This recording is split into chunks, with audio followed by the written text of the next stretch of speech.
I'm Victoria Cromwell for Thomson Tri News with the official race report from Nautica South Beach Triathlon. Here with me for colour commentary is Dry Guy. But before we go to Dry Guy, here is the men's results. First Cameron Dye, second Andy Potts, third Philip Ospoli, fourth Michael Wiss, fifth Andrew Yoder, sixth Caleb Vanaut, seventh Vladimir Polikarpenko, eighth David Thompson, ninth unknown Eastern European, 10th Dirk Bickle. The men's field was highly competitive. Andy Potts speculated that the field was enlarged because of misleading information about the doubling of the prize purse, but it didn't state that the increase was split between the men's and women's field. Since this is Thomson Tri News, we focus on David Thompson or DKT's race performances. We asked Dry Guy for his commentary on DKT's races because he's been stalking DKT since they did the same race together 13 years ago. Somehow Dry Guy manages to travel to all 20+ national races DKT does, but I digress. Dry Guy, please enlighten us. Victoria, it's not us talking. I'm a trained observer. There's no need to be hostile.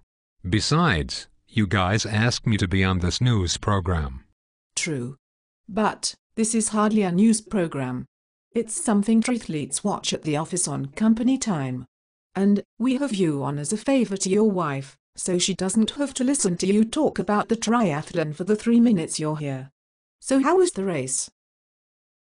Well, this was David's first triathlon of the season, so I flew my bike to Miami so I could watch the race from multiple locations on the course. I think David was happy with his swim. It was a point-to-point swim along the beach. He came out with the fast swimmers but not super fast swimmers like Andy Potts, Cameron Dye, John Kinney, Brian Rhodes, Eric Linkeman, and Brian Fleischman, who came out ahead of him.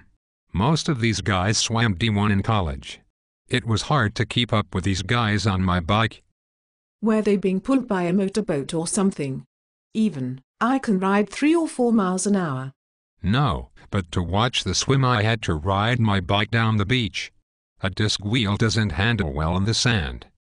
Okay, the swim report sounds normal, except for you trying to ride a tri-bike down the beach.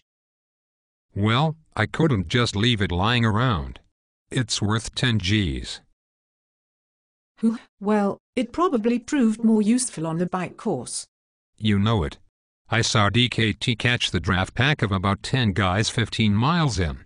Cameron Dye was off the front. Andy Potts, Andrew Yoder, and Dirk Bickle followed as singles. Then the pack suckers followed behind them. Michael Wiss crushed the bike like DKT used to. He passed DKT right before DKT caught the pack.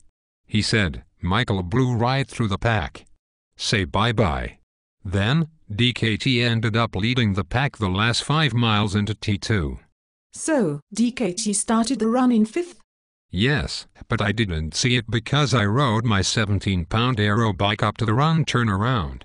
DKT said he left in 5th, but Philip Ospoli passed him within the first quarter mile.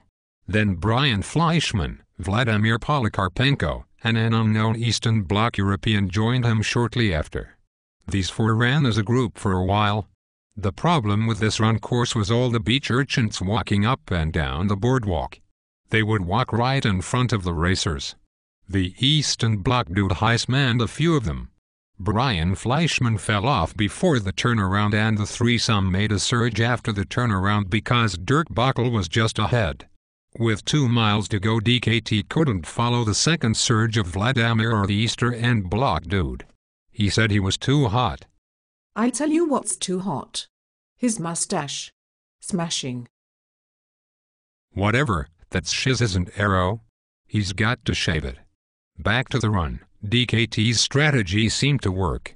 By running steady, he still caught Dirk Bickle and repassed the Eastern Bloc dude. He even started rolling in Vladimir, who seemed to be paying for his move in the last mile. That was actually a pretty good race report given you only saw DKT 3 times despite spending $300 to fly your bike to Miami to not even race. I hope we're not paying for that. You know you can rent a comfort bike for $4 at any of the 100 remote public bike stations in Miami Beach. No, but there is no way that non-carbon crap would hold up to the wattage I put out. Don't you remember I do 900-watt intervals? Obviously yet, you could only manage to make it to one spot on the bike course. I would think Mr. 900 watts could just ride alongside the pros. Suck it, Victoria.